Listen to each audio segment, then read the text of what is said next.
दमादमपुर गांव में केतन अपनी पत्नी रेखा के साथ रहता था। केतन अपने बेटे प्रणीत के साथ समोसे की दुकान चलाया करता था। केतन की समोसे की दुकान के सामने उसके बचपन के दोस्त मुन्ना की कुल्हड़ चाय की दुकान थी। केतन मुन्ना से हमेशा मिलने जाया करता था। क्या हाल है मुन्ना? आज तुमने अपने कुल्हड़ चाय की दुकान देरी से खोली। इसी वजह से मुझे रेखा की हाथ की गंदी चाय पीनी पड़ी। माफ करना केतन भाई साहब, पर मेरी तबीयत थोड़ी खराब थी, इसी वजह से मैंने आज दुकान थोड़ी देर से खोली। अरे तो डॉक्टर को दिखाकर दवा ले लो और आज आराम करो, शरीर ही जीवन है। जी मैंने दवा ले ली, और आपकी दुकान पर आज ग्राहक ही नजर नहीं आ रही। कैसे आएगी? आज प्रणीत अपने दोस्त की शादी में गया है। दुकान पर समोसे वही बनाता है। जब प्रणीत आ जाएगा तब दुकान पर समोसे बनाकर वही बेचेगा। इतने में वहाँ पर प्रणीत आ जाता है। मुन्ना काका, एक चाय दे दीजिए, जल्दी दीजिए, क्योंकि दुकान पर मिठाई बनाने जाना है। एक काम करो, तुम जाकर समोसे बनाना शुरू करो, मैं तुम्हारी दुकान पर ही चाय भिजवा दूंगा। हाँ, ये ठीक रहेगा। चलो बेटा, मैं लेकर आता हूँ। प्रणीत के जाने के बाद मुन्ना उनसे कहता है, आपका बेटा बहुत मेहनती है, दिन भर दुकान चलाता है, खूब मेहनत करता है। ये बात मैं अच्छी तरह जानता हूँ। तो चाय दो, मैं लेकर जाऊँ। तुमसे शाम को मिलूंगा, तब गप्पे लगाएंगे। प्रणीत अपने समोसे की दुकान पर दिन रात मेहनत किया करता था। दिन रात समोसे बनाकर उन्हें बेचने का काम किया करता था। लेकिन इस बात से प्रणीत का दोस्त मंगलू बहुत जलता था। प्रणीत के समोसे की दुकान पर बहुत भीड़ रहती थी और मंगलू की मिठाई की दुकान हमेशा खाली रहती थी। बेटा मंगलू, कहाँ हो? ये देखो, प्रणीत ने तुम्हारे लिए समोसे भेजे हैं। जी मैं अभी आया, इसकी क्या जरूरत थी? मैं उससे जाकर मिल लेता हूँ। मंगलू सीधा प्रणीत के दुकान पर जाता है। लगता है ग्राहकी बड़ी अच्छी चल रही है, फ्री में समोसे बांट रहे हो। अरे भाई, ऐसी कोई बात नहीं है, वो दरअसल मैंने समोसे आज ज्यादा बनाए थे तो सोचा तुम्हें दे दूं।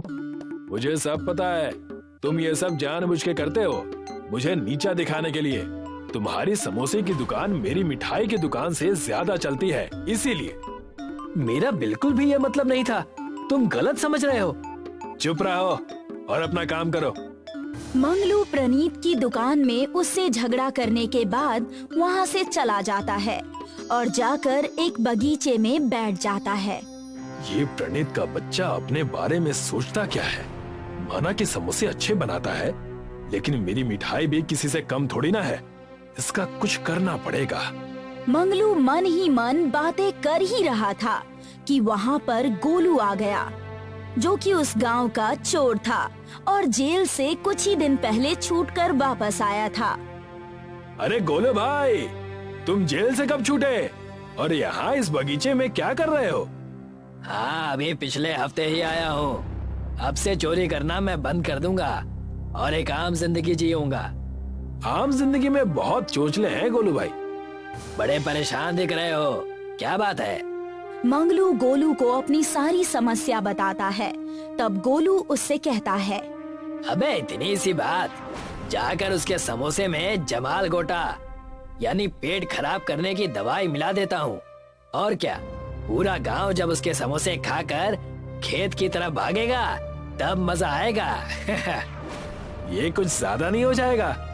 मैंने तो सुझाव दे दिया, बाकी सब अब तुम पर है। गोलू की बात सच है, मैं उसके समोसे में दवाई मिलाकर उसकी पूरी दुकान चौपट कर दूंगा।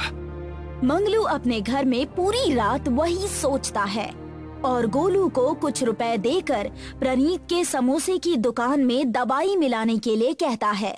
आज के दारू का इंतजाम तो हो गया, उसके समोसे में दवाई डाल दूंगा और शाम को मस्त टिका कर सो जाऊंगा। ये होती है जिंदगी, ऐसी जिंदगी, मजा आएगा। गोलू प्रणीत के समोसे की दुकान पर जाकर दवाई डाल देता है। उस दिन समोसे बहुत बिकते हैं। लोग दूर दूर से आकर दवाई मिला हुआ समोसा लेकर जाते हैं। देखा माँ, आज हमारे समोसे खूब बिके। भगवान करे ऐसा ही व्यापार हमारा चलता रहे। दोनों बात कर ही रहे थे कि कुछ लोग अपना पेट दबाकर उनके यहाँ पर आ गए। ये तुमने समोसे में क्या मिला दिया? मेरे घर का पूरा पानी खत्म हो गया। खेत के घास से काम चलाना पड़ रहा है अब। तुम्हारे समोसे बहुत बेकार हैं। मेरा पूरा परिवार बाथरूम के चक्कर लगा लगा कर थक गया है। क्या मिलाया था तुमने अपने समोसों में? मैं तो पहले से ही पतला हूँ। पूरा दिन जुलाब के चलते और पतला हो गया हूँ। दवाई वाले समोसे खाकर पूरे गांव को जुलाब हो गया था और यही सब वजह से प्रनीत के समोसे की दुकान चलनी बंद हो गई। आज के बाद तुम्हारी दुकान कोई नहीं आएगा। सब मिठाई खाएंगे, समोसा कोई नहीं खाएगा। प्रनीत की दुकान न चलने की वजह से मंगलू की मिठाई की दुकान खूब चलने लगी। इस बात से प्रनीत परेशान होकर मुन्ना की चाय की दुकान पर गया। क्या बताऊं मुन्ना काका, इतना अच्छा सब चल रहा था, आज देखो परेशान हो गया हूँ। बेटा, उतार चढ़ाव तो आते ही रहते हैं। सादा जीवन उच्च विचार। मुन्ना काका के मुंह से सादा जीवन उच्च विचार सुनकर प्रनीत वहाँ पर अपने पिताजी को बुलाता है। पिताजी, यहाँ आइए। मेरे पास हमारी दुकान बचाने के लिए एक तरकीब है। क्या तरकीब है अब? आप खिचड़ी बहुत अच्छी बनाते हैं, क्यों ना हम अब खिचड़ी का व्यापार करें?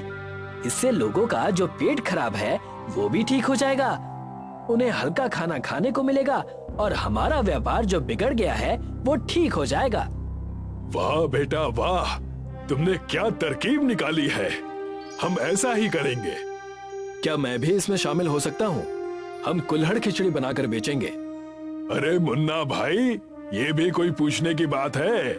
आप जरूर हमारे साथ हमारी कुल्हड़ खिचड़ी की दुकान पर आ सकते हैं।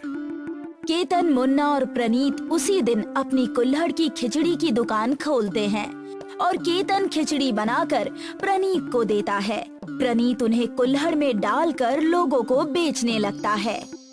आओ आओ, कुल्हड़ खिचड़ी खाओ। जिसका भी पेट खराब हुआ है यहाँ आओ और ये खा कर जाओ। पहले दिन मुफ्त इलाज। हाँ बेटा, तुमने पहले दिन मुफ्त करके बहुत अच्छा किया। अगर आज कोई ठीक हो गया तो कल से हमारी ग्राहकी भी बढ़ जाएगी। पहले दिन ही कुल्हड़ खिचड़ी बहुत बिकी। उनकी ग्राहकी बहुत अच्छी हुई। जैसे जैसे लोगों को पता चला कि कुल्हड़ खिचड़ी खाने की वजह से उनका पेट साफ हो जाएगा, वो प्रनीत की कुल्हड़ खिचड़ी की दुकान पर जाने लगे। मुझे मेरे पूरे परिवार के लिए कुल्हड़ खिचड़ी देना और इस बार थोड़ा ज्यादा देना। देखते ही देखते प्रनीत, मुन्ना और केतन की कुल्हड़ खिचड़ी की दुकान बहुत चलने लगी।